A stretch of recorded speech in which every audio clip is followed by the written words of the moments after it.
So it sounds like, because I'm thinking of cost of living in our area here, it sounds like you must be doing a lot of means testing, because it seems like, to me, that you have a hard time with a family living here for under $100,000 a year. Well, that's when I said timing. Yeah. Timing is definitely important in this issue, because if you had somebody that recently lost a job, a lot of the people that get laid off get bonuses. Mm-hmm. And that bonus is part of that average 6 months of gross income. And that can throw somebody out for quite a number of months. So you have to tell people in many cases that they just need to wait for a while. That's right. So they need to wait. A lot of them need to wait, or if they can't wait, then they actually do have to consider either a Chapter 13 or a Chapter 11. Yes. Okay.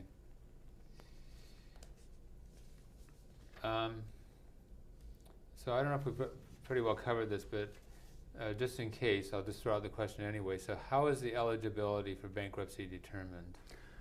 Well, you have, as I say, there's an income qualification. There's a formal income qualification, which is what we just went through, which is we call the means testing. Mm-hmm.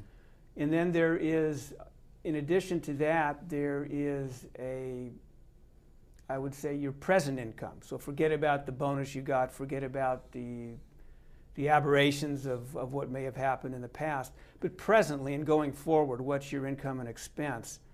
And so the policing forces of the bankruptcy will look at that too, so that if you were laid off and you passed that means test, but now you're working and you've got a good job, you see, then the powers that police the bankruptcy, they may say, well, you have too much income now and you can afford to repay your debts, you don't qualify. It's more of a subjective test. Or they may say, you still have this rental house, but you don't need to keep it. I mean, that's a frill. So better that you try to take care of your creditors than that you try to keep this rental property. So we're going to say you don't really qualify for Chapter 7 bankruptcy.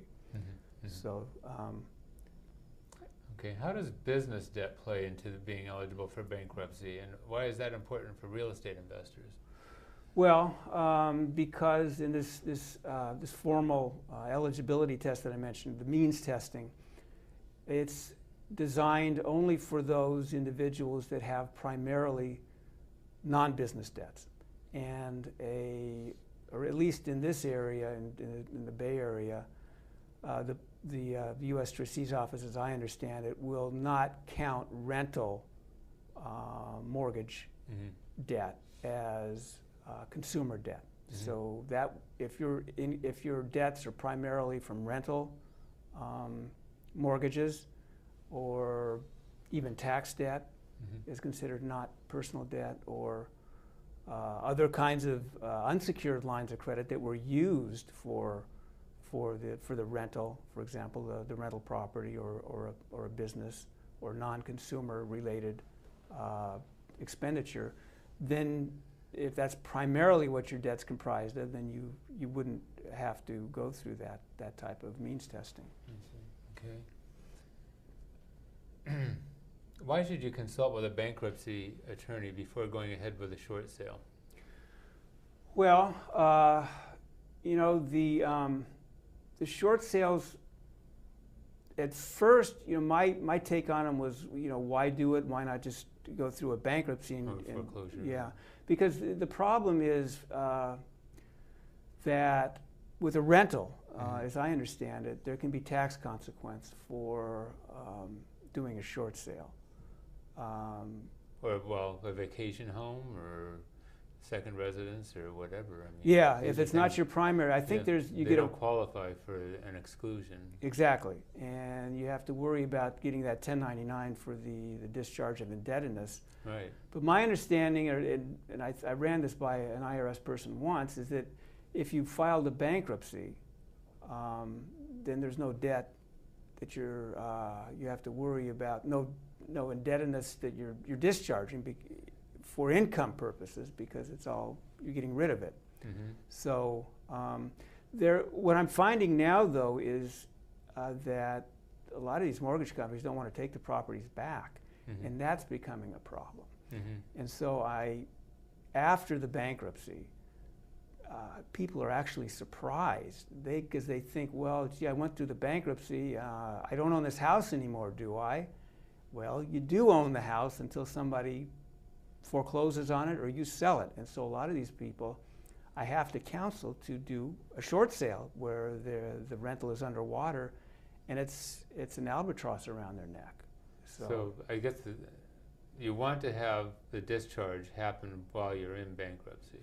Yeah, so I think the best way, I mean, you can't always time these things, but you know, if you could, then doing a bankruptcy first to get rid of the debt makes sense, and then follow it with a short sale. Although the problem is in a Chapter 7 you can't do a short sale because you don't own the property, your bankruptcy trustee does. Mm-hmm. And then the other unfortunate issue is that you know, if you have a homeowner's bill, that homeowner's dues don't get discharged, at least for the ongoing payments. So like the monthly... yeah, so you would have to keep servicing that until such time as you went through your short sale. Wow, okay. Yeah. How are obligations for real estate different from other debt? Well, and it's a little tricky, and people don't always understand that actually all debts are discharged except if the law says they're not. So even mortgages are discharged. And so what that means is that after the bankruptcy, if you were to lose the house to foreclosure, any amount that the mortgage company felt that it didn't recoup on the foreclosure, you wouldn't be personally responsible for, in the sense that they couldn't sue you and garnish your wages to recover what they didn't get out of the foreclosure. But the bankruptcy discharge does not get you out of what's called a security interest. So security interest liens stay on the property, and you don't get out of them, except if in certain circumstances you can take affirmative action and move to strip, what we call strip a mortgage, or if it's an involuntary, a judgment lien, you can sometimes get rid of those in a Chapter 7 as well. Okay.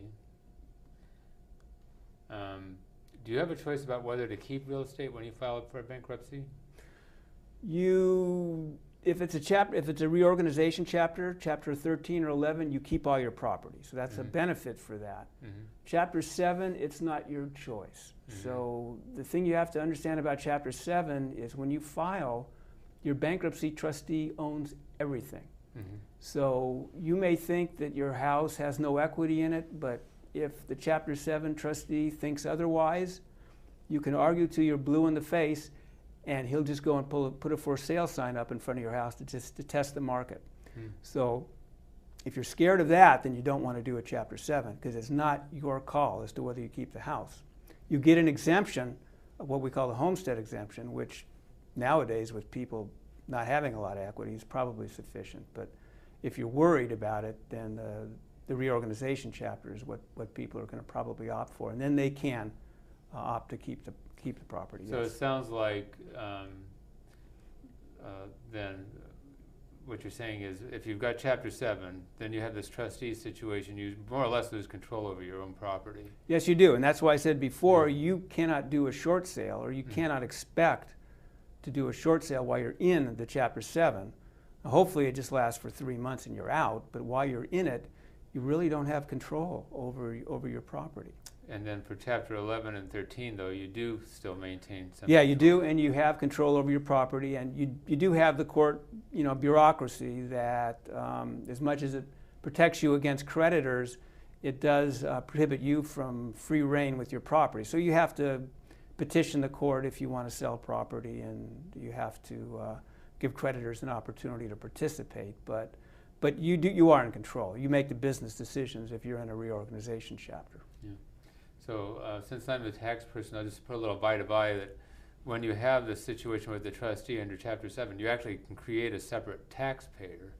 And so your income and other stuff goes into this bankruptcy for a period of time and then sort of and so it's reported there and then comes back out to you more or less. Yeah, except in the most individual cases, you will find that the trustees don't want to have anything to do with it. They have the right to abandon the property. Okay. And so most often you're going to find that the Chapter 7 bankruptcy estate that exists for a few months is not going to capture your capital gains, I think is what you're trying to get at.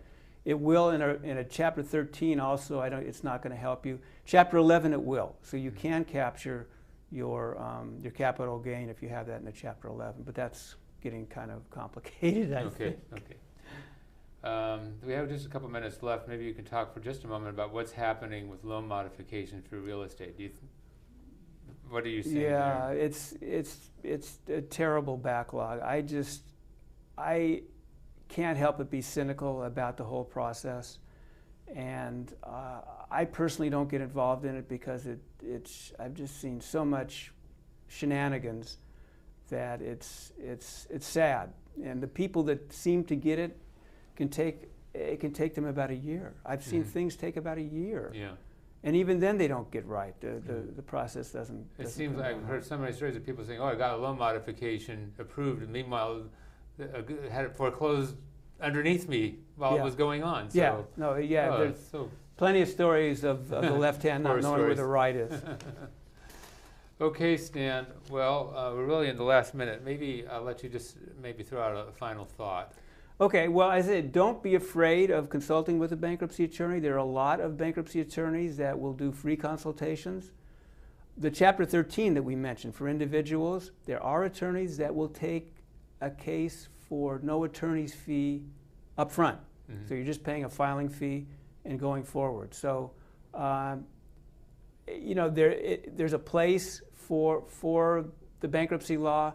You should consider it and use it if it's appropriate. Okay. Thank you for being my guest, Dan. My pleasure. Pleasure having you. Hope we've given you folks something to think about today. And certainly to be aware of. There's so many people that are in financial difficulty right now, so you're providing a valuable service. And with that, we'll see you next time on Financial Insider Weekly.